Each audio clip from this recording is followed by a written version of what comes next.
Boa tarde, amigos. Estamos aqui de volta com o nosso programa de denúncias escabrosas, notícias proibidas e outras inconveniências. Estamos aqui de novo com o nosso comentarista econômico, José Monir Nasser, e hoje temos duas convidadas. A Norma Braga, que é professora da Aliança Francesa no Rio de Janeiro e doutoranda em letras, e que vai nos dar um breve panorama do ensino de letras no Brasil e responder a pergunta: vale a pena estudar letras no Brasil? E a outra convidada é a Maria Inês de Carvalho, minha filha, que foi a verdadeira fundadora do site Mídia Sem Máscara. Eu tive a ideia, mas quem pegou a mão na massa e fez foi realmente ela, e ela vai nos falar um pouco sobre as dificuldades de criar e manter uma publicação eletrônica como essa no Brasil de hoje. É isso, então, boa tarde a todos vocês. E agora, então, nós vamos começar conversando já com a Maria Inês, né? A Maria Inês, que, então, como o Laura já falou, foi a fundadora do Mídia Sem Máscara. E ela vai nos contar um pouquinho, né, sobre como foi, então, a criação o processo da fundação do Mídia Sem Máscara, quais as dificuldades, a época que ela... Então, quando que foi criado o Mídia Sem Máscara? Olha, o Mídia Sem Máscara foi criado em agosto de 2002. E nesse momento já havia uma vontade antiga do meu pai de fazer um jornal em que se pudessem veicular tanto as notícias que eram sonegadas no Brasil, só para terem um exemplo assim do tipo de notícia que realmente não circula muito na grande mídia aqui, a perseguição cristã em diversos países, e também veicular opiniões que estivessem sendo, de fato, ocultadas na grande mídia e sonegadas. Então, isso já era uma ideia antiga, mas a gente tinha muita dificuldade para colocar isso em prática. E nessa ocasião eu fui morar com meu pai, né, ele morava em Petrópolis na época, e então ele fez um projeto gráfico pro jornal e falou: olha, isso aqui vai ser como se fosse um jornal impresso, só que a gente vai colocar isso na tela. Uhum. E eu falei, tá bom, vamos ver se a gente consegue fazer isso aí, né? Aí, então, a gente tinha uns amigos, conseguiu levantar alguns recursos, mas a gente não tinha absolutamente nada. Não tinha patrocínio, não tinha patrocínio, os recursos eram muito limitados e alguns amigos, eles acabaram contribuindo para, por exemplo, contratar um programador para o site. Mas a gente não dispunha de um investimento para, por exemplo, contratar colunistas que a gente considerasse importante veicular no site. Então, o trabalho inicialmente da parte dos colunistas também, ele foi totalmente voluntário. Uhum. E então, quando a gente conseguiu essa ajuda só para pagar o programador do site, a gente começou a executar isso. Então, eu ia para o Rio de Janeiro todos os dias e fazia esse trabalho de criação do site. Eu acho que é impressionante ver como que Mídia Sem Máscara, hoje em dia, ele está, né? Depois de 2 anos e meio, com um público, assim, muito diversificado, o Brasil inteiro lendo a coisa, a repercussão é realmente muito grande. A partir desse início, a gente não conseguia muito bem prever o que ia acontecer, não é? Porque esse início ele foi muito obscuro e foi uma luta mesmo, porque era um empreendimento familiar, não é? A gente mesmo definia a coisa assim. E vocês se inspiraram em outro site semelhante antes de conceber o Mídia Sem Máscara? Olha, a gente tinha... Na verdade, a grande inspiração foram tabloides ingleses, né, que existiam em papel. Eu nunca vi um site que fosse inspirado nesse tipo de layout. Agora, 2 dos sites que a gente pensava bastante em se inspirar eram o Newsmax e o WorldNet Daily, 2 sites que conseguem conjugar colunistas sindicados, por um lado, e veiculação de notícias importantes por outro. Então, era essa ideia, né? Notícia e opinião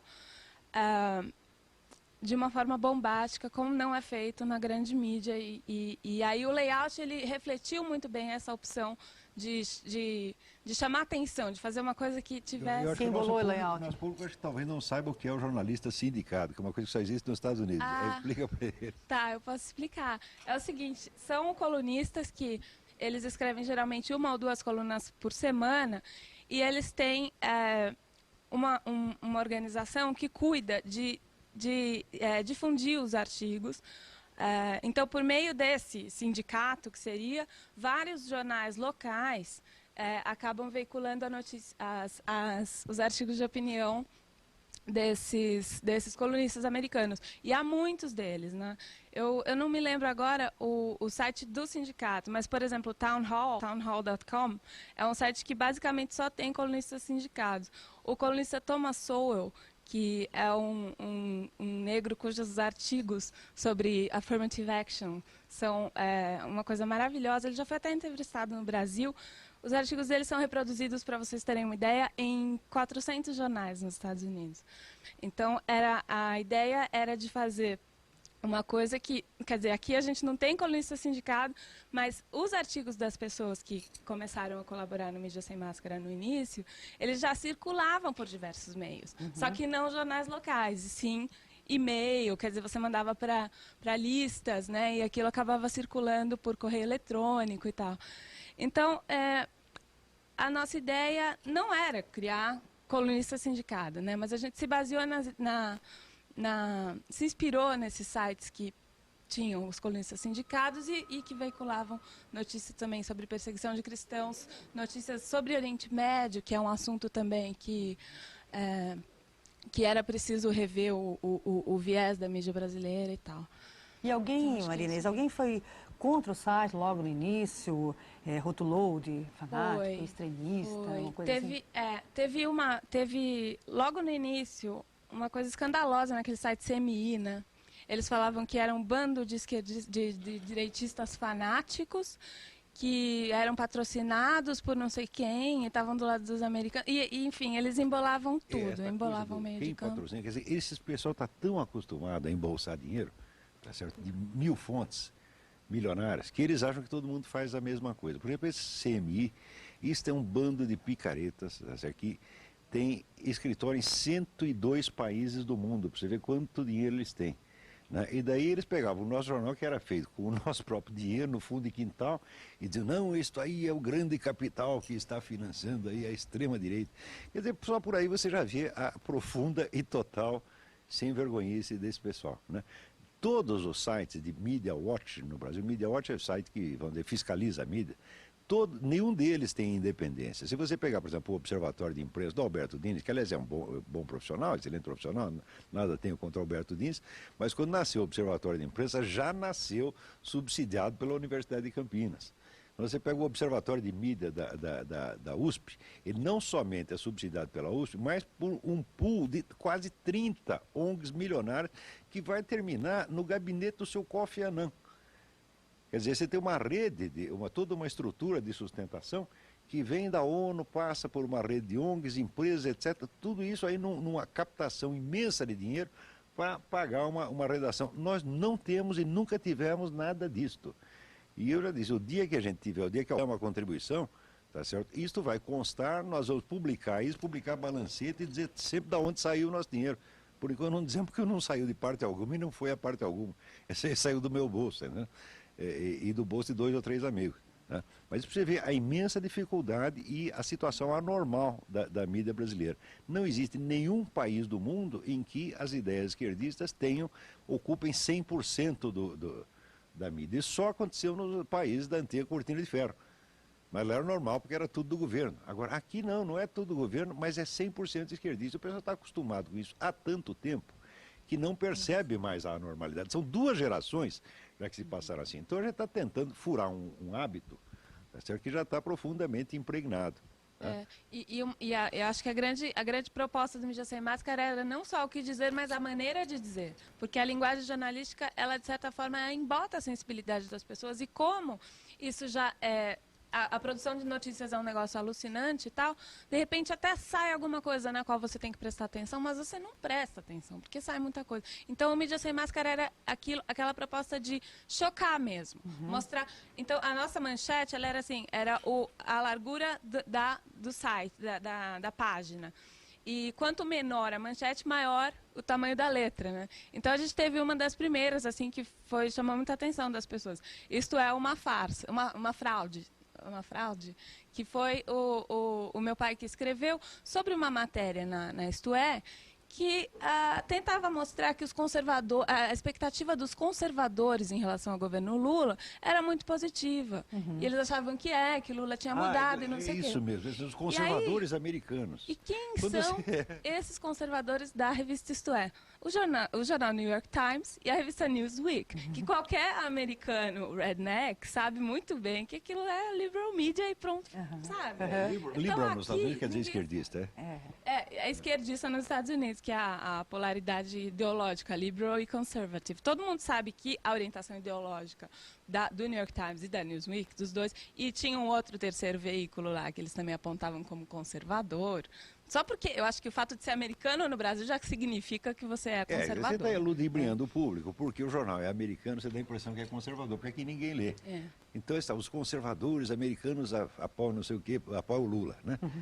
E quando você ia ver, os conservadores eram todos esquerdistas, só que no Brasil ninguém sabe. Então, explorar isso é exploração da ignorância popular, isso é crime. Tá certo? E a revista Isto É faz isso insistente. Duas revistas que capricham nesse negócio, Isto É e Carta Capital. Tá certo? Carta Capital dirigida pelo seu Mino Carta, que é um ignorante, um cretino metido à besta, tá certo? E que teve inclusive uma discussão com um dos nossos colunistas, que é um professor de geografia, né? E de um rio que desaguava no Golfo do México, né? E daí o Mino Carta dizendo, tá vendo, essa região onde deságua é do México e não dos Estados Unidos. Bom, o Golfo do México fica na Flórida, é um analfabeto, cara. Mas metido. A imprensa brasileira está cheia dessas figuras que se prevalecem da sua própria ignorância e da ignorância alheia. Isso tudo criou maus hábitos. Então o pessoal acha que porque a gente está se opondo a isso, a gente está afiliado a alguma corrente política. Não estamos e não estaremos jamais. Nós estamos apenas tentando compensar um exagero de um lado, dando as informações do outro. Tá certo? E ainda falta muito, porque nós ocupamos o quê? 1% do mercado, olha, nem 1%. Ocupando, né? E a Marinice falou que até o impacto inicial seria do layout, do design. Quem que bolou esse? Foi o próprio Olavo? Nós não tínhamos um designer, né? Um designer gráfico que trabalhasse com web. Então, quem fez o layout, quem bolou a ideia foi meu pai, baseado nisso dos tabloides ingleses, com aquela ideia das caixinhas de textos com chamada. Só que a gente não tinha um designer para executar isso, para fazer em imagem, fazer a interface HTML e tal. Então, o que aconteceu, na verdade? A gente usou o programador e esse layout simples, no final, ele acabou jogando a nosso favor, porque a gente não tinha como fazer uma coisa mais complexa no início, porque não tinha recurso. Então, assim, eu ia lá falando, olha, tenta fazer isso aqui. O cara não manjava muito de design, porque ele era programador. Mas hoje vocês já mudaram. Hoje mudou. Então, aí depois que assumiram, porque os editores do mídia, no início, eram meu pai e o Diego Casagrande, que é um jornalista gaúcho, que tem um site muito combativo e que tem repercussão principalmente no Rio Grande do Sul. E era uma pessoa ideal mesmo para ser o editor de Mídia Sem Máscara na época. E por alguns motivos ali burocráticos, ele acabou não podendo continuar. Então ficou um tempo só meu pai e eu ajudava como redatora do site. Na verdade, o site dele no Rio Grande tinha um patrocinador, o patrocinador exigiu exclusividade. Exato, então ele teve que sair da direção do Mídia Sem Máscara. Mas continuamos, de algum modo, colaborando, né? A gente publicava os artigos dele e depois, quer dizer, aí teve uma fase que foi só meu pai, o editor. E eu alimentava o site, revisava os artigos, traduzia muita coisa, traduzia uma média de 4 artigos por mês, por semana, desculpa. Uma coisa assim, a gente queria muito, né, pegar as coisas que... Porque a Folha de São Paulo, às vezes, ela pinça, né, um artiguinho aqui da Economist e tal, mas eles não dão realmente a ideia do que sai lá, né? Olha, o Paulo Henrique, lá do Portão, já mandou uma pergunta para você. Qual a influência do seu pai na sua escolha profissional e qual o seu real objetivo dentro do Mídia Sem Máscara? Olha, minha escolha profissional é história. Eu faço faculdade de história na Universidade de São Paulo, por incrível que pareça. Quem me ajudou a escolher foi, sim, meu pai. Mas foi um motivo que nem tem muito a ver com Mídia Sem Máscara, assim. Aliás, acho que não tem nada a ver, mas eu posso responder. Eu estava em dúvida entre fazer direito e história e eu não fiz direito por alguns motivos que estavam além do meu controle, não é? Então eu acabei fazendo história, porque era, segundo meu pai, depois eu fui constatar que era mesmo, apesar de todos os problemas, um curso em que as pessoas, de certa forma, ainda buscavam saber o que tinha acontecido, né? Então ainda tinha um certo respeito pela objetividade e tal. E, bom, agora eu estou no último ano do curso. O curso comparando ali na USP, toda essa área de humanas, você comparar, por exemplo, o curso de filosofia com o curso de história ganha de 10-0, quer dizer, ainda tem algum sentido profissional, científico, tal. Após que na filosofia e na letras isso aqui é uma palhaçada, né? Então o último curso que existia ainda era o de história, né? Então não se trata de você escolher o curso que você gosta, mas o curso que ainda existe. É o curso que ainda existe, mas também é um curso que está corroído por uma questão que acho que a Norma vai tratar depois, quando ela for falar. E agora nós vamos falar um pouquinho com a Norma também, que está aqui no nosso programa. E a Norma é professora de francês na Aliança Francesa no Rio de Janeiro e doutoranda em literatura francesa pela UFRJ. Então, nós vamos perguntar para a Norma se vale a pena fazer um curso de letras no Brasil hoje, Norma. Olha, é complicado, porque o aluno que chega a letras, ele não tem... Porque o que acontece é o seguinte, eu vejo que na letras a linha forte em literatura, existe outra, mas essa linha realmente é muito forte, que é a linha francesa, que é na qual eu me insiro necessariamente, e que é uma linha que lida muito com a questão da modernidade, com o que o Derrida chamou de desconstrucionismo, que é uma reação, na minha opinião, é uma reação ao racionalismo francês, um certo culto à razão, à lógica, que vem muito forte no século XVII, que a partir do século XVIII houve uma reação de filósofos, de todos os representantes da área de humanas contra esse racionalismo excessivo. Mas o que acontece é o seguinte: eu acredito que na França você tenha como relativizar isso. Quer dizer, você vai desconstruir, você vai desconfiar da linguagem, você vai desconfiar da lógica, mas você já teve uma formação forte. No colégio, em lógica, você lê os clássicos, você lê os filósofos. Aqui isso não existe. Quer dizer que lá a coisa, todo esse movimento desconstrucionista funciona como uma compensação de uma tradição anterior. Eu acredito que Aqui, sim. como não tem essa tradição, ele fica sozinho na jogada e ele se torna, vamos dizer, o dono do campo, né? Se torna uma coisa dogmática, né? Se torna. Acredito que, eu até brinco um pouco com isso, que é o relativismo absoluto. Ou seja, como você não tem uma tradição à qual se opor, você se coloca como a única forma de abordar um texto. Por exemplo, você tem na minha opinião, isso é muito forte na língua francesa, uma liberdade interpretativa excessiva. Você tem autores que falam de coisas que eles não conhecem, que usam textos, por exemplo, usam textos da Bíblia, usam textos de filósofos antigos, sem ter um aparato para mostrar como era realmente, como apresentar algo consistente. E como aqui no Brasil a gente não tem essa leitura, não tem essa formação, não tem aquilo que o aluninho francês tem, de pegar um texto e explorar mesmo aquilo, eles decoram demais. O ensino na França ainda é muito essa coisa de decorar, e isso é bom, eu acho, porque o aluno ele tem algo em que se amparar. Aqui não, o aluno chega a letras e ele toma logo um Derrida na cabeça, um Foucault, um Deleuze. Essa desconfiança da linguagem é uma coisa terrível, porque você diz o seguinte, que a linguagem não pode presentificar a experiência. Então você já tem uma desconfiança com relação à linguagem, ou seja, quando eu falo, aquilo que eu digo não é a coisa.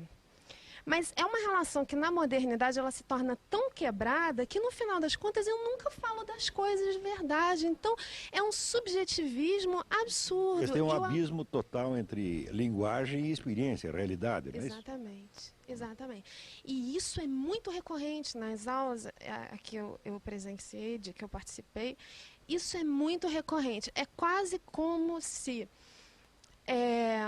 na discussão sobre a literatura, é como se a gente nunca conseguisse chegar à literatura em si, mas é como se houvesse um bloqueio ali da filosofia, ou seja, quando eu falo, eu não presentifico, se eu não posso falar diretamente das coisas, então como eu vou falar? Então, é uma espécie de lamentação perpétua. Ah, a linguagem não pode representar, a linguagem não tem uma ponte com a experiência, e aí fica essa lamentação. Mas eles ficam se lamentando numa situação que eles mesmos criaram, né? Quer dizer, fizeram a jaula, se prenderam dentro, jogaram a chave fora e daí fica chorando. Mas isso tudo é por falta de alimento, vamos dizer, alimento literário, né? Quer dizer, o pessoal não tem leitura clássica suficiente. Não tem. Né? Então é como se você tivesse, vamos dizer, muito suco gástrico e nenhum alimento. Quer dizer, tem um elemento corrosivo, mas você não tem o que corroer, então se corrói a si mesmo. Exatamente. Tem um ambiente meio psicótico, né? Sim. E são textos confusos, são textos que deixam o aluno perdido mesmo, são leituras, eu acho que você não tem uma formação que possibilite uma leitura clara, uma abordagem honesta dos textos, né? E você abre demais. E isso no início é um pouco um deslumbramento, eu acho, porque o aluno entra e ele tem um poema interpretado ali pelo professor e ele vê, nossa, mas são múltiplas possibilidades, e são aqueles termos recorrentes da modernidade, que são liberdade, infinito, eternidade. São termos que são apropriados pela modernidade para falar desse mundo que se abre com relação à literatura, mas isso realmente deixa o aluno perdido. Mas são termos que, no fim das contas, acabam sendo esvaziados, né? Exato. Uma das características mais fortes é essa mesmo. Então o sujeito, na verdade, ele desaprende a ler. Tá? Quer dizer, você entendia um texto antes de entrar na universidade, depois de 2 anos você não entende mais. Você sabe especular em cima e criar sentidos possíveis, mas você nunca sabe qual é o sentido efetivo. Né? E isso você percebe pelos próprios autores, quando esses autores apresentam interpretações textuais que não são suficientemente escoradas. Você percebe que ali está ocorrendo uma interpretação, um abuso de interpretação. Então campo fértil para o charlatanismo, né? E onde encontrar uma teoria da leitura que dê conta de um certo limite? Não existe. Nenhum professor vai passar isso para o aluno. E aí aquilo vai meio que entrando por osmose. Você começa a interpretar do jeito que todo mundo interpreta. E, bom, isso é muito evidente na estética da recepção, né? Porque a estética da recepção é um movimento inspirado naquilo que o Barthes chama, Roland Barthes, chama de morte do autor, que é uma reação também a uma tradição francesa que representada até por Sainte-Beuve. O Proust se opõe a isso também.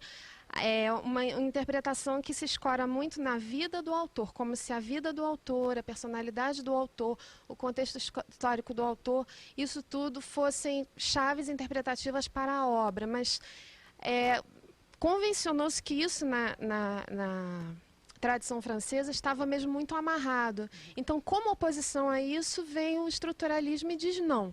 Vamos esquecer tudo isso que não é o texto, vamos mergulhar no texto. Então, o Barthes inventa esse termo, a morte do autor, e a coisa fica mesmo um pouco à deriva, porque se você mata o autor, você já lê o texto, você não se pergunta realmente não, mas onde esse autor quer chegar? E isso, não só na literatura, mas também na teoria literária. O que eu tenho percebido é que literatura, ficção, poema e teoria literária são lidos mais ou menos da mesma forma. Então, quer dizer, você não se pergunta onde o autor quis chegar, nem na teoria. Isso é um erro similar a você confundir uma vaca com um tratado de zoologia, né? Você tem um livro de zoologia e uma vaca e você acha que os dois são a mesma coisa. Né? Quer dizer, não tem essa diferença específica do que é, vamos dizer, a leitura da obra literária e a leitura de uma teoria a respeito. Exatamente. Quer dizer, no fim se torna, vamos dizer, uma confusão tão elementar que é coisa de gente boba, de gente burra. É um processo de emburrecimento, né, disfarçado como se fosse ensino superior. Daqui a pouco a gente volta a falar um pouquinho mais sobre literatura, sobre letras, mas acho que nós temos também que responder aquelas perguntas. Tem umas perguntas da semana aí passada, tem mais perguntas para você, hein? Que vieram aí para o Monir. Então vamos passar a bola para ele. Tudo bem. Então, boa tarde. Eu não estava aqui, no entanto, algumas perguntas me dizem respeito ao assunto com o qual eu estou eventualmente incumbido aqui no programa. Então, primeiro tem aqui um elogio ao Olavo, parabéns pelo programa. E aí pergunta assim, existe uma forma para resolver os problemas da área cultural, corrupção? Bom, eu não sei exatamente se eu entendo o que você quer dizer com essa pergunta, mas eu queria lhe dizer o seguinte, que eu sou, além de ser economista, eu também sou pintor. Portanto, eu tenho uma absoluta liberdade para falar para você o que eu vou dizer. Eu acho que a melhor de todas as formas de você legitimar um governo, qualquer que seja ele, veja, seja um governo autoritário como era o governo militar, os militares eram autoritários, nós não gostávamos dos militares, porque eles ficavam assim fazendo de conta que eram uma espécie de pais severos e ficavam entrando no mérito do filme que nós podíamos ver no cinema ou não podíamos ver. Então, se tinha um grande defeito o governo militar, entre outros, era o fato de eles serem autoritários. Mas o governo atual não é autoritário, é totalitário, que é muitas vezes pior, porque o totalitário nem sempre é tão aparentemente autoritário quanto o outro. O outro queria mandar na sua vida como se ele fosse um sujeito de idade, você fosse criança, e agora o totalitário quer mandar na sua alma, quer conquistar o seu espírito. Então eu sempre digo que a melhor maneira que tem de você criar uma legitimação pública a qualquer governo autoritário ou totalitário é você cooptar os artistas. Porque os artistas, vamos falar aqui com toda a sinceridade, eu sou parte da classe, os artistas são muito facilmente compráveis. Quer dizer, basta ter aí um ou outro incentivo, um outro programa de fiscal que os artistas dizem as melhores coisas do mundo a seu respeito, sempre. E eu acho, então, portanto, que essa corrupção, ou seja, o fato de que existem, se você está se referindo à corrupção endêmica que há nos projetos de incentivo fiscal, de qualquer nível de governo, eu diria assim, essa é uma espécie de benesse que os estados concedem, ninguém tem o menor interesse em controlar isso, se o sujeito gastou ou aquilo que ele gastou mesmo, quando disse que fez um filme, gastou tanto, ninguém quer saber isso de verdade. Porque, no fundo, os governos sabem que se os artistas ficarem felizes, como eles são tripulantes da mídia e são influenciadores da opinião pública, veja o tamanho da importância que tem um sujeito como Caetano Veloso. Se você fizer uma espécie de plebiscito para saber se você manda fuzilar o Albert Sabin ou o Caetano Veloso, vai ganhar, vai para o paredão o Albert Sabin com certeza absoluta, o sujeito que salvou a vida de milhões de crianças. Por quê? Porque o artista tem uma enorme, digamos, disponibilidade midiática, ele está sempre por aí falando coisas. Então eu diria para você que, cinicamente, respondendo a sua pergunta, a corrupção que existe no âmbito dos programas de incentivo às artes são todas elas endêmicas e necessárias para que os artistas continuem gostando dos governos, seja quais forem esses governos. Pode ser de qualquer tipo, eles gostarão, contanto que sejam financiados, porque no fundo, ser um artista é ser um pouquinho ególatra, assim, quer dizer, você acha que o mundo precisa saber dos seus enormes problemas pessoais, sentimentais e existenciais. Qual é o nome completo do senhor Olavo? É Olavo de Carvalho. A semana passada. É só para saber, isso aí é só para saber, o sujeito quer saber se eu sou o Olavo Monteiro de Carvalho, o banqueiro. Não sou. Tá, ficou claro então. E aí, por último, diz assim, falar sobre a arrecadação dos impostos do grande desvio que existe. Olha, uma das conversinhas mais engraçadas que tem no Brasil é o seguinte, hoje deu aí nas rádios, todas na imprensa, que pela última conta, a carga tributária brasileira bateu em 36,9% do PIB, quer dizer, 37% no resumo da ópera. Então, se você tem uma carga tributária de 37% do PIB, e aí chega o primeiro sujeito que vai discutir o assunto e diz assim, não, mas veja só, para cada real arrecadado, tem um real sonegado. Você quer que seja quanto? 74? Se essa é a ideia, quer dizer, vamos botar então 70, para ser 74? Então, a primeira conversinha que não dá para você trabalhar com ela é essa ideia de que existe uma enorme de uma economia que não é tributada, e essa é a razão moral que dá ao governo o direito de ter 37. Então, é preciso compreender que a voracidade tributária do governo começa com essa conversa. com essa ideia maluca de que há um crime generalizado, então as pessoas são todas criminosas tributárias, fiscais, e, portanto, qualquer barbaridade que o governo faça em termos tributários está moralmente aceita e desculpada antes de ser feita. Por quê? Porque, afinal de contas, olha que grande desvio tem de dinheiro. Então, é preciso você compreender que se você está realmente interessado em entender o que está acontecendo nesse assunto, é preciso, a primeira coisa, desembarcar dos clichês. Desembarcar dessa conversinha que vai mais ou menos na inércia das esquinas, assim, essa conversinha de botequim completamente sem sentido, não nos ajuda a resolver o problema, ao contrário, só aprofunda a possibilidade da tirania tributária continuar, que é fundamentalmente o que está na outra pergunta aqui. Por que que algum tipo de comerciante, se daqui a alguns ramos, não dão nota fiscal para o consumidor? Porque existe um negócio chamado curva de Laffer.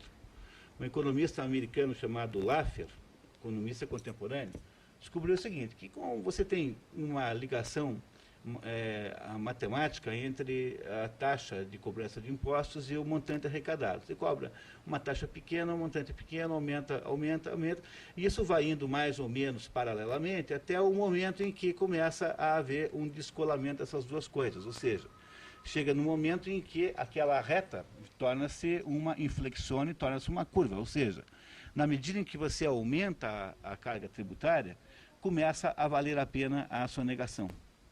E isso é feito de modo espontâneo e de modo completamente natural, porque os seres humanos se defendem, eles querem sobreviver. Então, a curva de Laffer demonstra que não adianta você sobretaxar. Por exemplo, no Brasil há essa ideia completamente preconceituosa de que alguns produtos têm de ter taxação terrivelmente alta, como, por exemplo, bebidas alcoólicas. Não estou entrando no mérito do problema do alcoolismo aqui, mas eu acho que achar que um determinado setor tem algum mal intrínseco, moralmente está condenado por ser como é, faz com que no Brasil, por exemplo, quase todo o comércio de cachaça seja clandestino. Você bota lá 90% de alíquota, não sei quanto de alíquota em cima, todo mundo tira a nota, desaparece a nota. E não adianta se ver me dizer também que é só questão de polícia e fiscalização, porque quanto maior é a taxa de fiscalização, maior é a tendência ao fiscal virar sócio da corrupção do processo. Ou será que você, quanto tempo faz que você mora aqui na Suíça? Você não tem essa experiência na vida direta? Quer dizer, nós já devíamos ter aprendido aqui no Brasil o seguinte, que toda vez que você tenta fazer as coisas por aquele critério completamente maluco, de que tudo que é lógico tem que funcionar, veja, sempre há dois modos de você inventar uma restrição à ação dos outros. Ou você parte da ideia de que tudo aquilo que é lógico tem que funcionar, ou você parte da ideia de que tudo aquilo que funciona deve ter alguma coisa de lógico. Se você está no primeiro caso, um país que acredita que tudo aquilo que parece ser lógico tem de funcionar na prática, é o país da lei que não pega. Porque é só lógico nos jogos de palavras da maluquice dessa gente, porque no Congresso Nacional tem lá um monte de gente maluca, pensando em coisa completamente endoidecida e achando que isso tem que pegar aqui na vida real. Não vai pegar. É por isso que o Código de Trânsito não pega, é por isso que a legislação tributária não pega, e é por isso que quase todas as vezes não pegam. Por quê? Porque lei no Brasil é um processo de delírio. O pessoal fica inventando coisa maluca e na prática não funciona, porque a prática ela é refratária a isso, porque a realidade tem forças, a estrutura da realidade tem forças maiores do que isso. Então está na hora de olhar para o problema tributário mais ou menos por esse jeito. Quer dizer, é preciso que a carga tributária seja pequena, seja simples e seja pagável. Se for pequena, simples e pagável, então todo mundo paga imposto e aí a coisa funciona. Toda vez que você acreditar que é um problema de aumentar a justiça tributária, sofisticar o sistema tributário, toda essa conversa é só uma maneira do Estado ficar rico e você pobre. E toda vez que alguém lembra da ideia de fiscalizar mais, só está conseguindo enriquecer a vida dos fiscais corruptos, que não são poucos no Brasil. Mas aqui, você vê, desde o tempo de Getúlio Vargas, desde a década de 30, os grandes corruptores vivem da criminalização da própria sociedade. Um pouco na base daquele raciocínio do Lenin. Acuse-os daquilo que você quer fazer. Quer dizer, você quer armar uma treta, você já começa a acusar o outro que está fazendo. Então, você quer meter a mão no bolso do povo, você já começa dizendo, não, vocês são sonegadores, vocês são desonestos, aqui existe uma desonestidade endêmica, então precisa aumentar o imposto para compensar a sonegação. Aumenta o imposto, tem mais sonegação, daí o que o governo faz? Está vendo como tem sonegação? Quer dizer, a coisa tem uma estrutura alucinatória, que se autoconfirma, é uma espécie de auto-hipnose.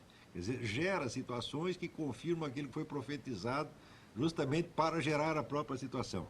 É este círculo, vamos dizer, de auto-hipnose que nós temos que romper. Né? E olha, veio uma pergunta do Marcos da Vista Alegre para o Lavo e para o Munir. O que vocês acham da reforma universitária? Eu acho que esse Tarso Genro, ele primeiro tem que nos provar que ele se educou a si mesmo. Porque educação é uma coisa que você só oferece aos outros depois que você tem. E somente uma pessoa educada pode educar os outros.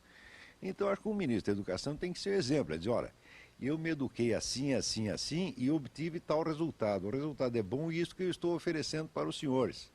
Tá certo? Quer dizer, o ministro da Educação tem que ser não apenas um educador, mas um homem educado.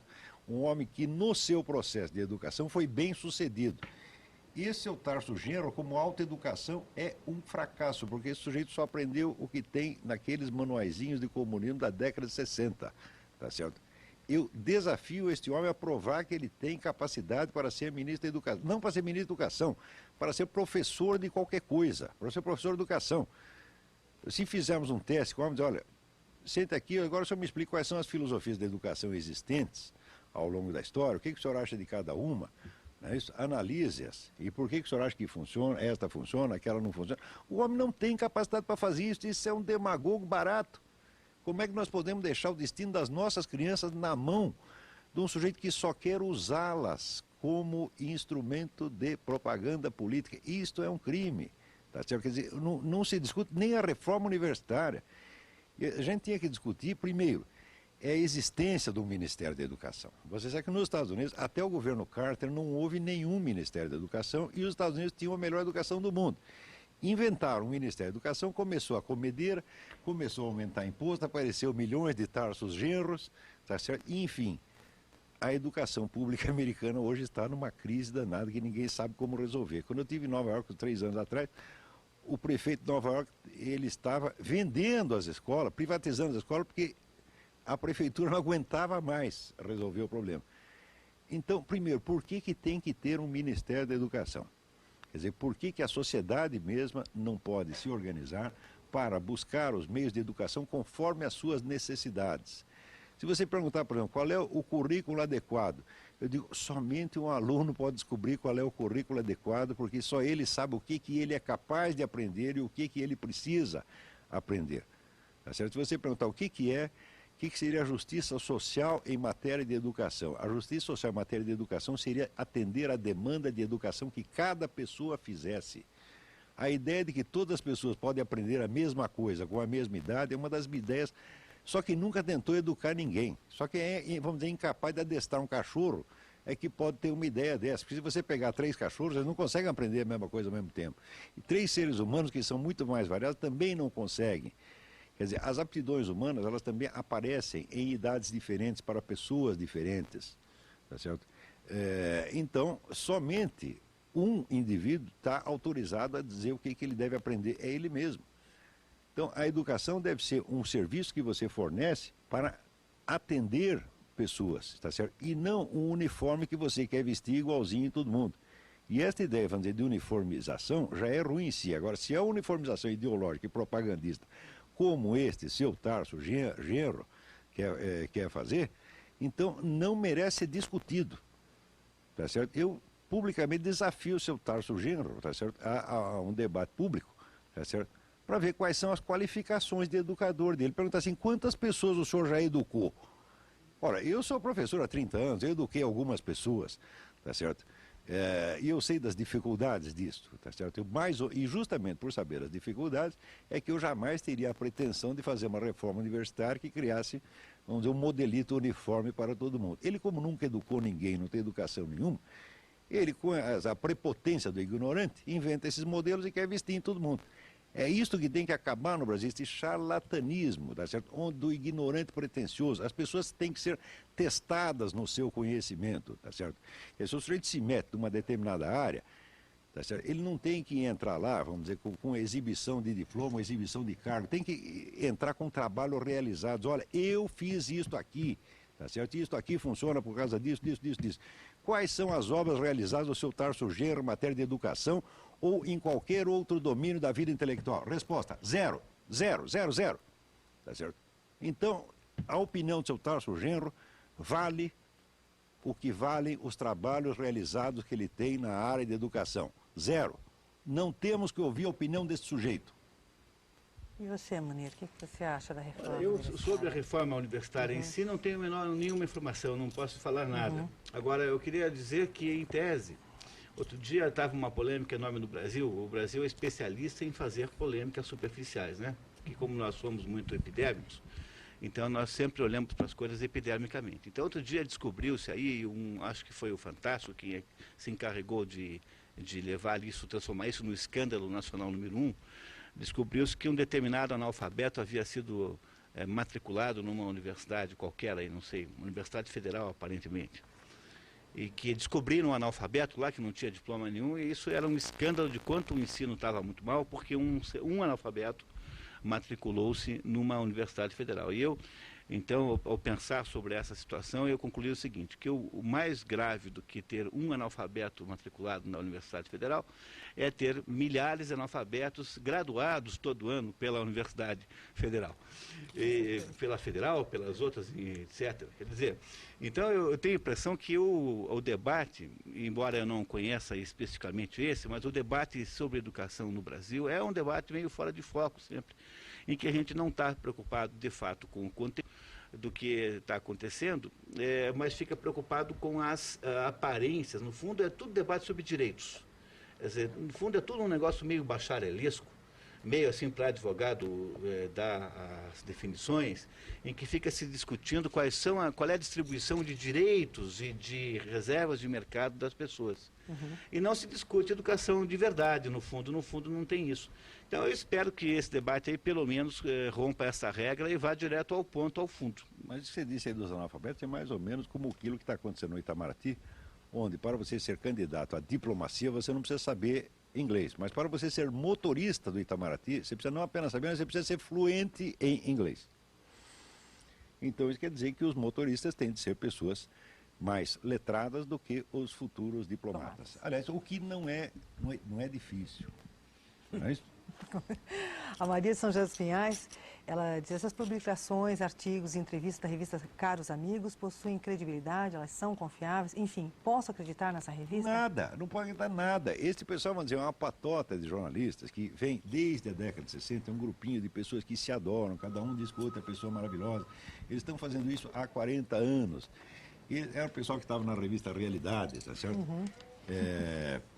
E depois fizeram vários jornalzinhos de chamada imprensa nanica na época, mas então, eles estão sempre ao mesmo tempo, eles têm bons postos na imprensa e estão ao mesmo tempo na imprensa alternativa. Quer dizer, eles ganham o que tem de bom nos dois mundos. Eles estão no establishment e estão na marginalidade ao mesmo tempo, tá certo? Isto é uma interpaparicação de imbecis, tá certo?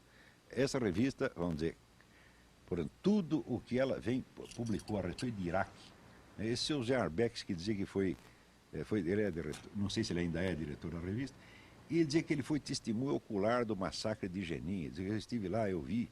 O massacre de Jenin não houve absolutamente. Não. Quer dizer, o que houve foi uma batalha de soldados combatentes dos dois lados, né? Onde morreu um certo número de um lado, outro do outro. Agora diz que foi um genocídio, matou um montão de gente. O sujeito não é confiável absolutamente. Aliás, isso deu uma polêmica durante meses no tal do Indie Media, tá certo? A respeito do Arbex. E tem um conhecido meu, que é o Daniel Barenbaum. O Daniel entrou na discussão e várias vezes provava que os camaradas estavam mentindo, mas são pessoas que não adianta você provar que eles mentem, porque eles têm a vida comprometida nisto aí. Agora, no Brasil você vai ver que uma característica principal, vamos dizer, do mentiroso é ele sempre está mostrando como ele está profundamente ofendido e indignado pelo que você disse. Quer dizer, mostrar indignação, fazer-se de vítima, tá certo? É a característica principal do mentiroso. né? Quer dizer, aquela pessoa que está sempre com naquele tom patético, né? De muito sofrimento, foi um genocídio, as criancinhas, etc. Isso é sempre coisa de palhaço, de mentiroso. Nunca se pode acreditar nessas pessoas, porque se você quer fazer um enfoque honesto, você sempre tem que olhar as vítimas dos dois lados. Quando você começa a contar as vítimas, você vai ver que aqueles que estão mais chorando são aqueles que mais mataram e não aqueles que mais morreram. É sempre assim. Temos mais uma pergunta aqui do professor Antônio da Boa Vista, que ele pergunta para o Olavo, se pede, né, para que você faça uma relação entre a crise moral e o romantismo do século XIX e a filosofia de Nietzsche. E a segunda pergunta dele, já vou fazer agora, conservadorismo e liberalismo, não são um paradoxo? Olha, o tema que você propõe aqui, o tema é absolutamente maravilhoso e valeria um programa inteiro, tá certo? Talvez a gente até faça, né? Um dia. Mas acontece que, na verdade, não é século XIX, essa crise começa no século XVIII.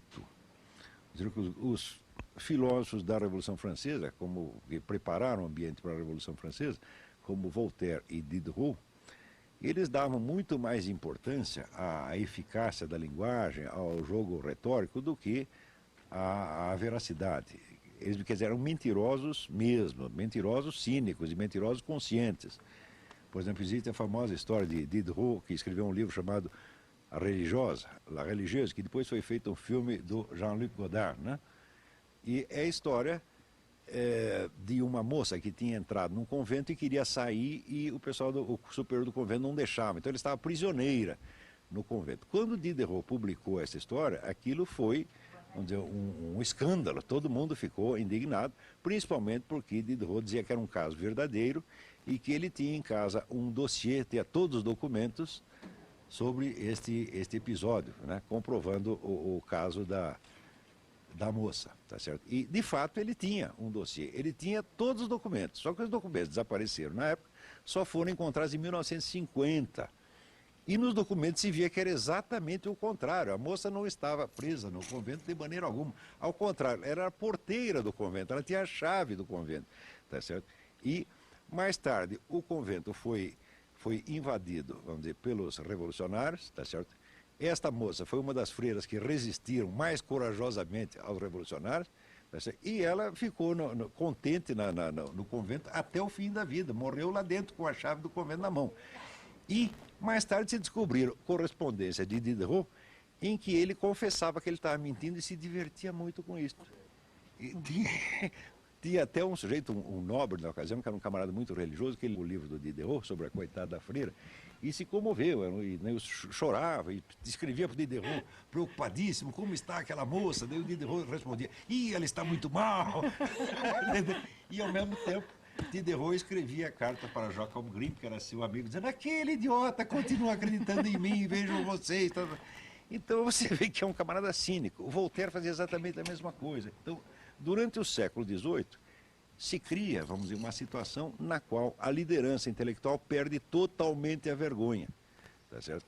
E esse negócio vai se agravando, até chegar, vamos dizer, ao século XX, onde é um paroxismo já. Agora, Nietzsche, ao contrário, Nietzsche não era um sujeito mentiroso, não. Nietzsche percebia muito a atmosfera de falsidade na época. E eu acho que Nietzsche era mais, na verdade, um sujeito muito confuso, que tinha uns relances, de vez em quando ele percebia alguma profunda verdade, ouvia o galo cantar, mas não sabia onde. E Nietzsche sofria de sífilis, né? E no período final da sífilis, que pega logo depois de 38, 40 anos, ele tinha poucos momentos em que ele podia trabalhar, ele tinha dores de cabeça horríveis, então, de vez em quando tinha um intervalo de 15 minutos, parava a dor de cabeça, então ele lá pegava papel, escrevia alguma coisa genial, mas tudo curtinho, era um relance, não tinha continuidade aquilo. E o Nietzsche era evidentemente um sujeito exageradíssimo, tá certo? Cria esta figura do super-homem. Até outro dia eu publiquei na Zero Hora um artigo chamado Super Último Homem. Porque Nietzsche dizia que no fim no futuro, nessa fase que nós estamos vivendo justamente agora, só existiria dois tipos de seres humanos. Um ele chamava o super-homem, né, que era um indivíduo que já não acreditava mais em valores, nem em leis, nem moral nenhuma, então que ele inventava seus próprios valores, suas próprias morais, como se fosse um rei do universo. E o outro tipo é o que ele chamava o último homem, que é o sujeito sem nenhuma originalidade, que tem mentalidade de rebanho e segue o rebanho. Mas Eu disse, olha, o Nietzsche não percebeu que essas duas pessoas são a mesma, porque se você fosse no Fórum Social Mundial, tem milhares de pessoas que não aceitam regra nenhuma e querem inventar a sua própria regra, mas por via das dúvidas, olham para o lado para ver se os outros super-homens estão fazendo igualzinho, estão fazendo igualzinho. Então você tem ao mesmo tempo a arrogância do super-homem e o espírito de rebanho condensado numa pessoa só. Não é isso?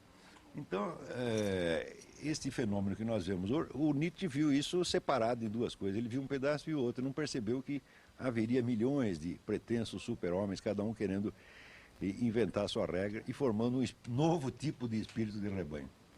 E a Simone do Boqueirão pergunta para o Munir por que existe tanta divergência de opinião quanto ao período militar. É 880, diz ela. Existem pessoas que amam esse período e outros que odeiam. Por quê? Olha, eu não sei se é sempre 880. Eu, por exemplo, tive restrições enormes durante... obviamente que eu não acompanhei assim como jovem adulto inteiro, mas eu, a partir do momento em que eu tive alguma autonomia, eu achava que tinha, eu me contrapus a isso com toda a clareza, fiz um esforço muito grande para que ele pudesse ser vencido. Mas é claro que um assunto como esse muito recente, afinal de contas aconteceu há pouquíssimo tempo, né? Estávamos todos vivos quase, né? Então é um assunto que ainda gera uma certa polemização pelo fato de que ele ainda está eivado de emoções e de paixões e obviamente de um teor ideológico extraordinário. Então eu acho que o Olavo podia responder melhor do que eu, porque o Olavo foi jornalista durante todo o período militar e certamente o Olavo tem toda a capacidade de dizer melhor para você do que eu sobre esse aparente paradoxo. Olha, acho que tanto eu quanto o Munir, nós não estamos nem no caso de estar inteiramente a favor nem inteiramente contra. Na época estávamos contra, na época eu escrevi muita coisa contra. Ajudei o pessoal todo sempre estive do lado da esquerda durante todo aquele período.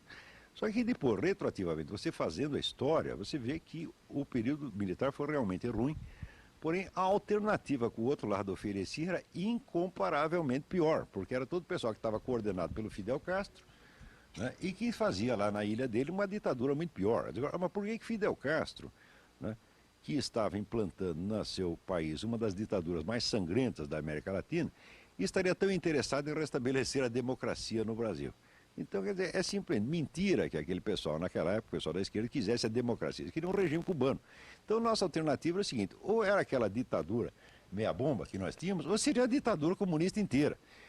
Então, falar, olha, a ditadura foi ruim, nós fizemos bem em combatê-la, tá certo? Porém, não pode exagerar retroativamente a história, tá certo? E também não pode fazer dos inimigos da ditadura heróis da liberdade, da democracia, que eles não eram coisíssima nenhuma. Porém, hoje basta você dizer isso que as pessoas rotulam você de adepto fanático da ditadura. E tem até gente que andou escrevendo que eu, no tempo da ditadura, era um porta-voz da ditadura, que eu era um cara importante na imprensa. Não, eu era um João Ninguém na mídia e estava contra a ditadura o tempo todo, posso documentar por tudo que eu escrevi na época. O que há é que o pessoal da esquerda mente a respeito. Esquerdista nunca faz outra coisa a não ser mentir. Eu conheço a história dessa gente de trás para dentro, tá certo? E o mentir para eles é uma simples obrigação, tá certo? Então, já mostram este período militar como se fosse um período de genocídio, de terror, etc. Quando houve disputa entre duas facções, numa morreu 300 e no outro morreu 200. Quer dizer, praticamente foi um empate. Quer dizer, não houve um monopólio da violência no caso, né? Então, também o que aconteceu em seguida foi que toda a historiografia do período foi praticamente escrita só pelos opositores do regime, tá certo? Então criaram uma imagem que hoje é dominante e é transmitida uniformemente em todas as escolas do país, que é a imagem que os esquerdistas gostariam de transmitir dos seus adversários sem dar a estes sequer o direito de defesa. E vamos dizer, este enfoque fanático e mentiroso, isso tem que ser desmascarado de qualquer maneira. O que não quer dizer que você retroativamente vai tomar partido de um regime. Que sentido faz você ser partidário de um regime extinto? Tem que ser partidário enquanto o regime está lá. Agora, enquanto ele existia, eu não fui partidário, não, eu fui inimigo. Tá certo? Mas inimigo mesmo. Olha, quando houve aquele caso do Herzog, Quer dizer, a primeira manifestação da classe jornalística para denunciar, vamos dizer, o assassinato do Herzog, quem foi? Fui este que vos fala no jornal. Eu era um dos editores do jornal Unidade na época, e nós soltamos uma edição especial denunciando aquilo que estava acontecendo. Foi a primeira grande manifestação da classe jornalística contra o regime. Quer dizer, eu não era partidário do regime de maneira alguma, tá certo? Agora, tem gente que na época se beneficiou muito do regime e hoje fala mal dele porque quer se beneficiar deste. Agora, parece que eu estou sempre do lado errado, porque quando estava a ditadura eu estava contra, agora tá isso aí eu também estou contra. Eu nunca estou no poder, tá? Então estou sempre fora. Eu acho que eu podia até complementar o que eu disse. Olha só, quando havia ditadura militar, eu ainda era assim, muito jovem, eu me filiei ao PT, porque eu achava que era uma maneira, que era um movimento capaz de fazer uma pressão contra ela. Depois eu me desfilei há muito, muito tempo. Mas hoje eu diria assim com sinceridade, eu acho preferível um general autoritário, que pensa que manda naquilo que você pode assistir ou não, do que essa gente absolutamente totalitária que estão conseguindo destruir todos os direitos fundamentais do ser humano. Veja, se você for olhar para qualquer teoria sobre direitos humanos, no fundo, você tem direito a três coisas. Tem direito à sua propriedade, você tem direito à sua liberdade e você tem direito à sua própria vida. Bom, na hora em que você desarma a população civil, você destruiu o direito à defesa da sua vida e da sua propriedade. Na hora em que você relativiza o direito, por exemplo, da propriedade da terra, como é o caso dessas encrencas do MST aí, você está destruindo e relativizando, por extensão, qualquer outro direito. E, por último, o seu direito à sua liberdade está absolutamente posto hoje em risco, porque o governo atual criou um país de espiões o tempo todo, a sua conta bancária espionada, o seu cartão de crédito espionado. Quer dizer, o que eu prefiro? Eu prefiro um general furibundo, irracível, que pelo menos eu sei que não quer produzir o controle da minha alma, da minha pessoa, do que isso. Quer dizer, é melhor a ditadura militar, sob o ponto de vista da relação com o que tem agora, é muito melhor. As pessoas certamente não entendem isso, porque elas não percebem no buraco totalitário que estão se metendo, com a rapidez que estão se metendo. Então, demais os generais saíram de lá pobres, né? E as pessoas pensam que nós vivemos no mundo da liberdade por contraposto a um mundo onde não havia nenhuma, quando na verdade aconteceu exatamente o contrário.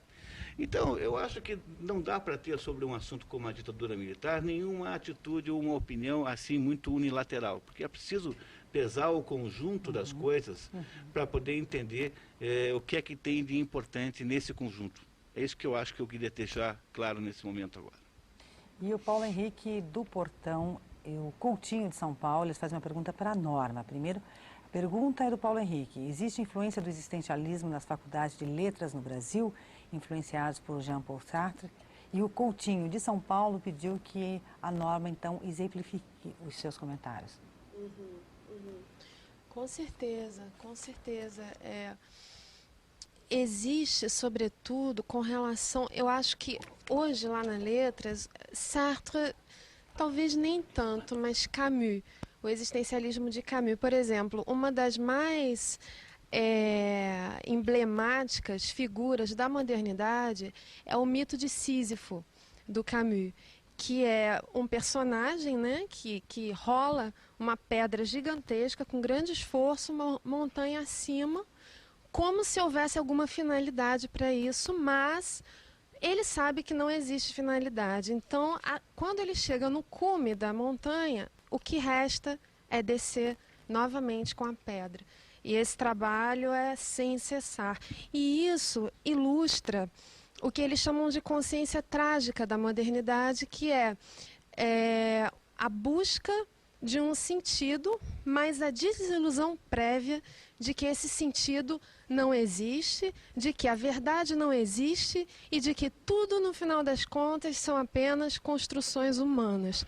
Ou seja, é um materialismo muito grande, você esvazia toda a noção de transcendência e, ainda por cima, você se apropria de alguns contextos que anteriormente eram utilizados para a metafísica, que são infinito, eternidade, transcendência mesmo, existe uma expressão lá que eu vejo que é um pouco uma expressão cara a quem lida com a teoria literária, que é a transcendência vazia, que é exatamente essa questão do Sísifo.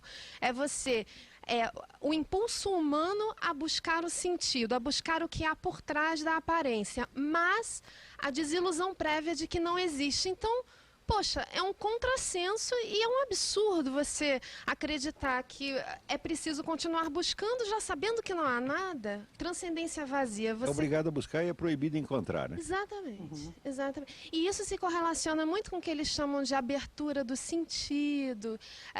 Por exemplo, a eternidade é a eternidade do tempo presente, então não tem. Você limita. Infinito é o infinito das múltiplas possibilidades que estão na vida. Então é um infinito materialista, é o infinito do que nós podemos perceber e ver. Ou seja, com certeza o existencialismo traz toda essa carga materialista e essa carga trágica para a modernidade, mas eu creio que principalmente com o Camus, hoje. E o Hélio do Centro, Olavo, ele disse assim, quero me desculpar, mas na semana passada peguei o programa pela metade. Gostaria que o senhor comentasse e explanasse sobre o macartismo. Parabéns ao programa. Muito obrigada, Hélio. É o seguinte, o que foi dito na semana passada, mas que vale ainda a pena voltar ao assunto muitas vezes e documentar, inclusive mostrando alguns dos livros que têm saído no mundo a respeito, é que depois da abertura dos arquivos de Moscou, no começo da década de 90, os historiadores americanos foram lá e, vasculhando os documentos, acabaram descobrindo que todos aqueles fulanos que foram acusados de espiões comunistas pelo Joseph McCarthy eram espiões comunistas mesmo. Ou seja, ele não acusou nenhum inocente, com a possível exceção de um, que era um sujeito que não era pessoalmente um agente do governo soviético, mas era apenas um sujeito corrupto, comprado. O McCarthy era um sujeito meio caipirão, ele não sabia direito com o que ele estava lidando. Então ele fazia, vamos dizer, as acusações estavam certas, mas sendo desproporcionais. Então o sujeito que ele mais acusou era o camarada que estava menos envolvido na coisa. Estava envolvido, mas não tanto. Mas os outros 50 e tanto que ele acusou estavam todos metidos, e todos os historiadores localizaram lá nos arquivos de Moscou, até mesmo os contra-cheques que os camaradas recebiam. Então, como é que podemos dizer que houve, esta imagem popular do macartismo como período de perseguição a inocentes? Essa imagem está completamente falsa.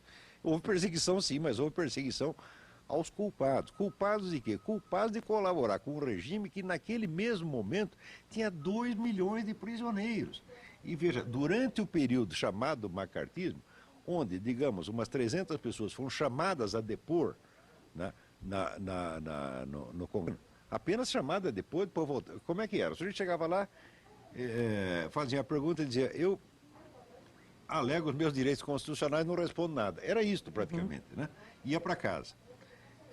Naturalmente as pessoas ficavam desconfiadas do sujeito, às vezes perdiam emprego, por exemplo, alguns caras no cinema perderam emprego porque não quiseram responder, então o pessoal ficou desconfiado com eles.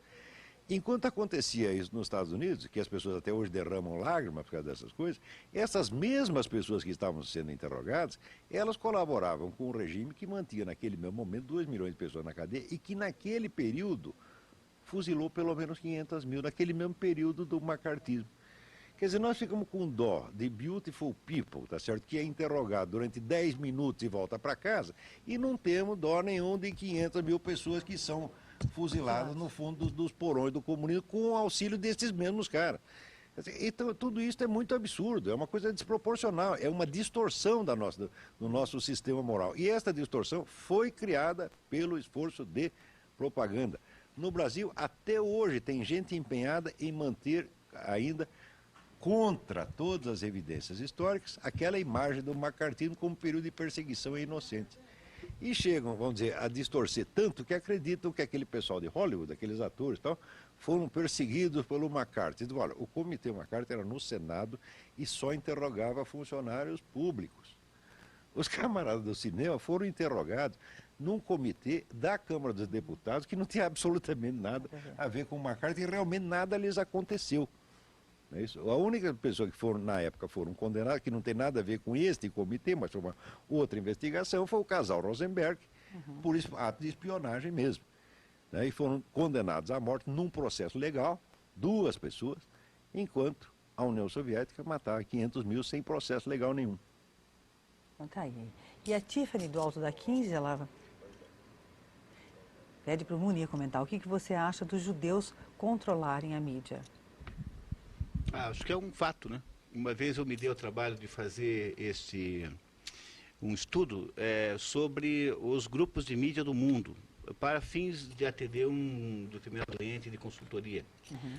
E o resultado é que havia uma concentração crescente de propriedade da mídia internacional, sobretudo porque há uma crescente digitalização, quer dizer, as tecnologias de mídia vão ficando cada vez mais próximas. Então, há uma tendência natural a que se formem conglomerados de mídia que são cada vez mais abrangentes e mais ecumênicos em tecnologias. Então, de fato, se você olhar para essa análise, você verá que a maior parte dos proprietários internacionais são judeus. Mas, no entanto, se a sua pergunta está aí para dizer que este fato em si, per si, implica numa acusação a que os judeus controlem a informação internacional, eu já tenho dúvidas. Porque, pela própria natureza, o processo midiático é extremamente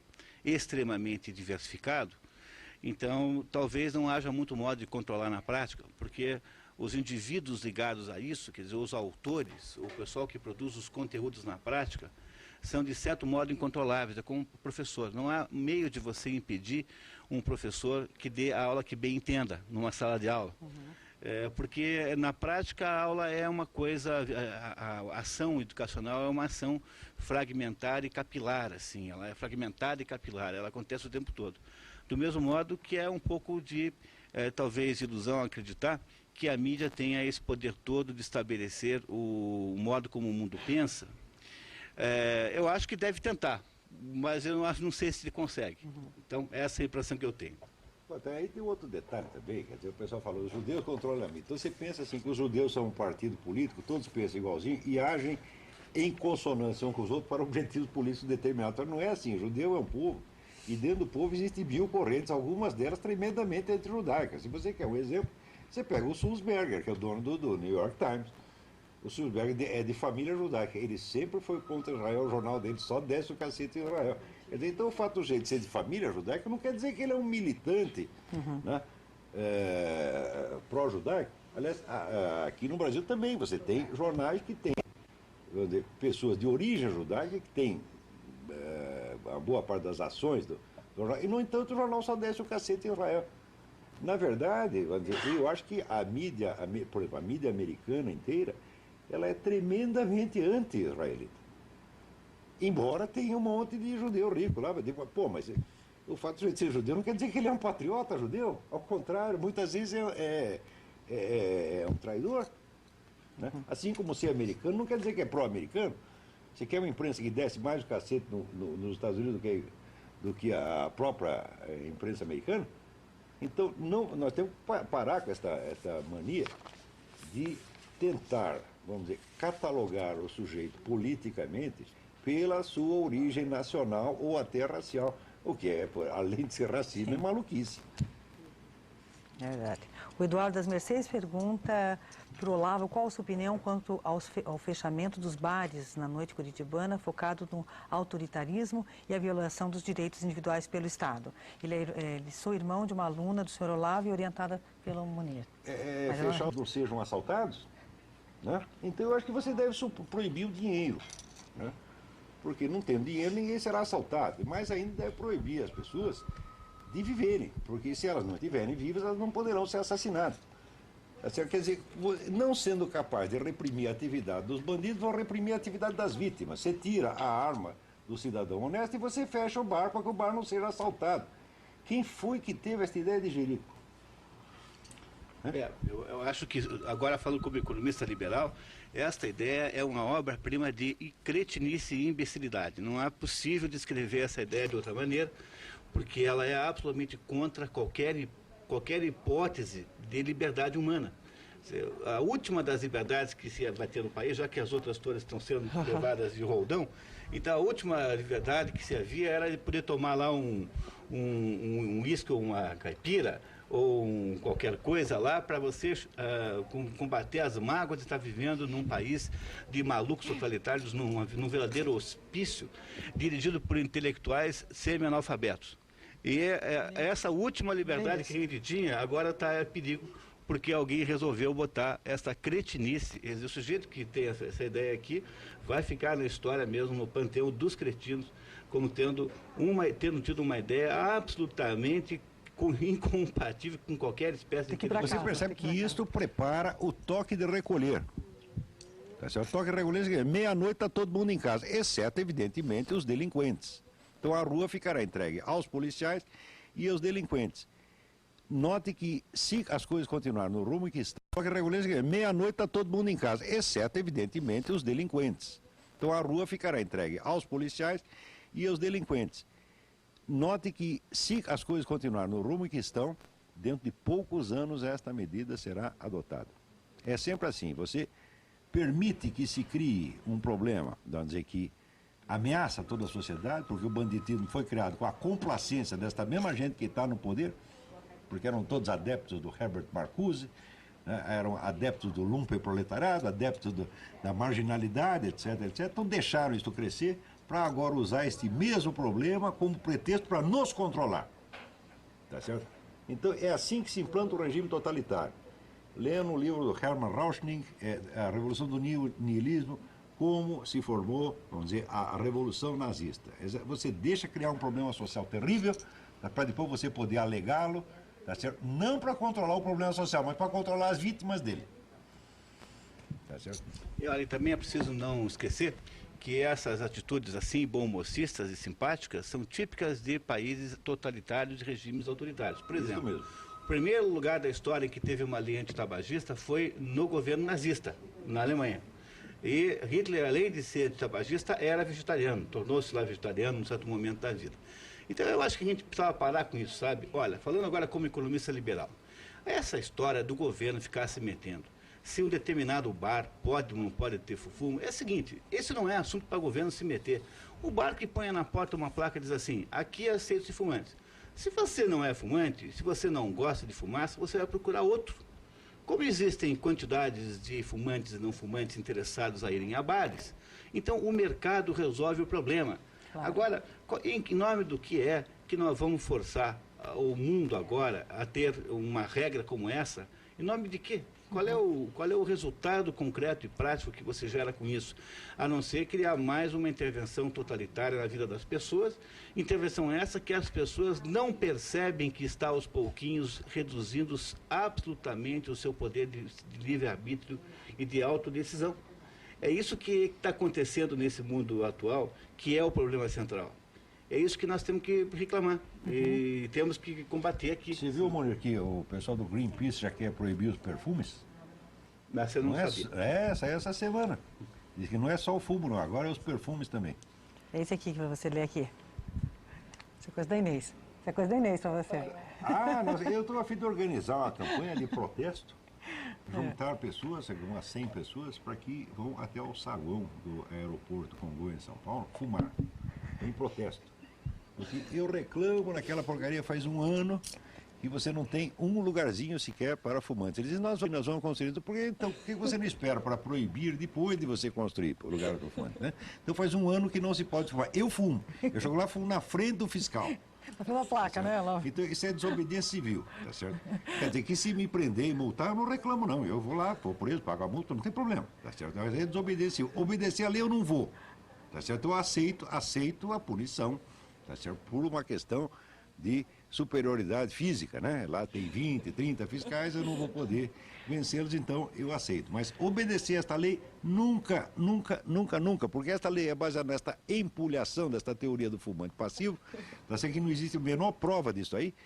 Foi uma coisa imposta por uma organização de picaretas, que é a Organização Mundial da Saúde, que só serve para tomar dinheiro do mundo inteiro, tá certo? E não fazer absolutamente nada que preste, tá certo? E nós nos curvamos as sentenças desses iluminados como se fossem profetas, tá certo? Então chega de obedecer essa gente e chega das pessoas dizendo para nós como nós devemos viver.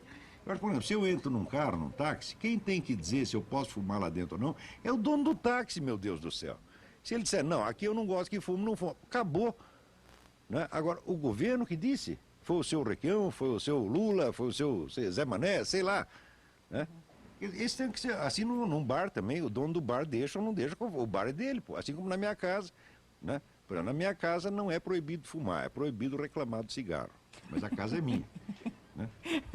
E olha só, o Flávio, professor universitário, para o Olavo. Fala a verdade, vocês realmente devem ser patrocinados pelos Estados Unidos. Aonde o senhor Olavo estudou? Você quer mesmo que eu responda? Ele realmente é filósofo e jornalista formado? Você quer mesmo que eu responda? Patrocinado pelos Estados Unidos é a mãe. Respondeu. Uai, sem me insultar, aqui ele bateu, levou. De preferência, levou dobrado. Aliás, tem um sujeito, aí o tal do seu Raider, que diz que virá aqui para me bater. Eu digo, ó, o senhor venha. O senhor pode bater, o senhor vai apanhar um pouquinho também, evidentemente. Né? Eu lhe dou a oportunidade de o senhor me bater, mas vai ter a oportunidade de apanhar um pouco também. Agora é o seguinte, quando o senhor mandou o recado, já é crime de ameaça, já dá 2 anos de cana. Se o senhor vier executar a ameaça, é crime de agressão mais 3, quer dizer, vai dar 5 anos de cana e ainda vai apanhar pelo menos um pouquinho. Você acha que vale a pena? Para me dar 3 porradas, levar talvez 2 ou 4, não sei quanto, ainda mais 5 anos de cana, é muita burrice, né? Então, olha, a sua pergunta revela de fato que você é professor universitário, porque não precisava nem ter dito, né? Porque, repare, que você acha que todo mundo que critica o atual governo é pago pelos Estados Unidos. Uhum. Então é a mesma atitude boba. Por exemplo, todo mundo que fala mal de judeu é antissemita. Todo mundo que fala mal de americano é anti-americano. E todo mundo que fala mal do atual Estado totalitário do Brasil é pró-americano. Quer dizer, vem cá, será que na universidade a gente não consegue ter um pouco mais de esperteza sobre esse assunto e olhar com um pouco mais de profundidade para as coisas? Então, seria melhor você estabelecer uma espécie de argumentação sobre o assunto para a gente poder debater com você. E repare que eu respondi com muita educação a sua insinuação maldosa e mal criada. Excesso de educação. Foi, é verdade. E o César do Cristo Rei pergunta qual o papel das Forças Armadas na atual conjuntura. Aposentar-se. Eu acho que assim, as novas gerações de militares estão sendo educadas para imaginar que são funcionários públicos e que sua maior aspiração na vida deve ser a aposentadoria. Quer dizer, há vários governos, eles estão tentando tirar o espírito combativo, o espírito patriota das Forças Armadas e transformá-lo num bando de funcionários públicos. Isso é o que se espera deles, que eles se aposentem e fiquem quietos o mais cedo possível. Alguns não são contaminados por esta bobagem e ainda conservam o velho espírito de patriotismo. Estes honram a instituição, mas o governo, não só este, desde o tempo do Fernando Henrique já estão fazendo a mesma coisa. Fernando Henrique, Sarney, Itamar, todos eles fizeram isso. Quer dizer, transformar, promover sempre, não o militar combativo, com espírito de liderança, mas ao contrário, o militarzinho de cabeça baixa, bonzinho, é isso que eles querem. Ao José Pedro da Santa Cândida, primeiro ele dá parabéns ao programa, ele diz o seguinte: estou livre do Faustão. Parabéns. Depois o segundo, estão sendo recrutados militares brasileiros aqui na região de Curitiba para serem seguranças no Iraque, recebendo $8 mil. É mais seguro do que viver no Rio de Janeiro. Existe inclusive um local em Almirante Tamandaré, que é aqui pertinho, para esse recrutamento. Será que as famílias dessas pessoas depois ficarão chorando em frente da catedral com o terço na mão pedindo para esses mercenários de volta? Não, a possibilidade do sujeito morrer andando pelas ruas do Rio de Janeiro é muito maior do que morrer no Iraque. Quer dizer, por ano morre no Brasil, tá certo? Mais gente do que morreu na guerra do Iraque desde o começo até agora. Então, se é por uma questão, vamos dizer, de cálculo de risco, mais vale a pena trabalhar, né, no Iraque do que no Rio. O que eu não recomendo é realmente que mude para o Rio de Janeiro. Nem para São Paulo. São Paulo está tão perigoso quanto. Pois é, e agora começaram a chegar algumas, nós temos 7 minutinhos só para o encerramento do nosso programa, não sei se nós vamos poder fazer todas as perguntas para variar, né?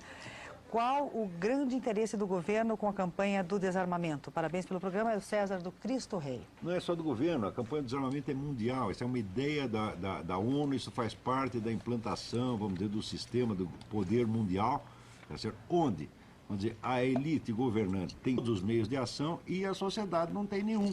É só isso. E o Flávio, aquele que falou o mesmo que disse que o programa é patrocinado pelos Estados Unidos, ele quer saber onde você se formou e qual era o nome da instituição. Meu amigo, não. Que instituição? Isso aqui é ridículo. Eu estudei filosofia na PUC do Rio, no COMPEFIL, Conjunto de Pesquisa Filosófica, sob a direção do padre Stanislau da dos Anjos. Quando terminei o 3º ano, o padre morreu, daí botaram outro diretor, o sujeito fez daquilo lá uma meleca e eu saí correndo. Então, eu falei, agora, quem disse para você que eu aceitaria algum diploma assinado por todos estes charlatães, por esses pseudofilósofos semi-analfabetos que pretendem ensinar filosofia no Brasil? Você acha que Dona Marlena Chauí é filósofa porque está escrito que tem lá um diplominha de bacharel? E que palhaçada é essa? Quando é que um diploma de bacharel pode transformar um sujeito em filósofo? Filósofo não é um sujeito que tem um diploma de bacharel, filósofo é um sujeito que tem uma filosofia. Você está entendendo? Então façam a filosofia, mostrem. A importância e em do diploma seguida nesse se país, digam, né? se digam os filósofos. Agora, chamar de filósofo o sujeito que é bacharel, isso é charlatanismo. Tá certo? Agora, você vem me cobrar pelo critério do charlatanismo como se ele fosse a coisa certa. Falei, não tenho nenhum diploma de filósofo, não tenho, não aceito. E se algum sujeito assinar diploma, para mim, eu vou dizer, isso aí é cheque sem fundo, isso é estelionato. Você não tem, nenhuma faculdade brasileira tem a capacidade de qualificar ninguém como filósofo. Tá certo? E eu já tive enfrentamento público com toda essa gente, já provei a inépcia total deles, não aceito ser julgado por eles. Você está entendendo? Vai ver qual é o meu conceito internacionalmente e o deles. Eles não são ninguém. Você está entendendo? E o Sérgio, da Cidade Industrial, para o Olavo, se é possível mover uma ação contra o Estado caso a sua casa seja assaltada e esteja desarmado por ter entregue sua arma. Eu creio que é possível e a ideia é muito boa. Se o senhor foi desarmado por esta maldita campanha, em seguida o senhor é assaltado, não pode se defender, aciona o Estado que não o defendeu. Tá certo? Mas cuidado para não acertar inocente. Você vai ter que acionar o Estado enquanto ele está na mão das mesmas pessoas. Tá certo? Que fizeram esta coisa. Eu considero que os promotores da campanha do desarmamento são responsáveis pelo aumento da criminalidade nos últimos meses, tá certo? E pior ainda, recentemente houve uma reunião de igrejas, igreja católica, igreja metodista, igreja para apoiar a campanha do desarmamento no plebiscito. E o porta-voz desta campanha saiu dizendo que nós temos que vencer a pressão das multinacionais. Isto é uma farsa total. No Brasil não há nenhuma multinacional vendendo arma. Ao contrário, as multinacionais estão todas na campanha do desarmamento, está o dinheiro do Jorge Soros sendo derramado para isso aí. Então esse pessoal dessas igrejas, esses bispos e todas essas igrejas são todos uns farsantes e mentirosos, tá certo? E eu os desafio para vir um debate aqui, se tem alguma multinacional interessada em venda de arma do Brasil, eu dou a minha mão à palmatória. Que eu saiba, as multinacionais estão ao contrário. Estão interessados na campanha do desarmamento, sobretudo, vamos dizer, essas grandes fortunas que estão associadas à ideia de governo mundial, a começar pelo próprio Jorge Soros. Então, que as igrejas se aviltem a este ponto, isso só poderia acontecer no Brasil. E olha, quer comentar mais alguma coisa, Manir? Eu penso que a gente não deve deixar de perceber é que o que nós estamos vivendo é uma espécie de pesadelo totalitário. É isso, esse pesadelo totalitário, ele traz toda noite um sonho horrível diferente. Nós vamos nos sucedendo, há uma sucessão de pesadelos. E esses pesadelos todos que nós vamos tendo, um dos capítulos importantes disso é a destruição do poder de defesa do sujeito decente. Aliás, se há alguma coisa que a sociedade faz é perseguir as pessoas de boa índole. Então era isso que eu precisava dizer. Então estamos já encerrando, né? Vamos nos despedir aí e passar a bola aí à Marisa para que passe a outra etapa do programa. Obrigado.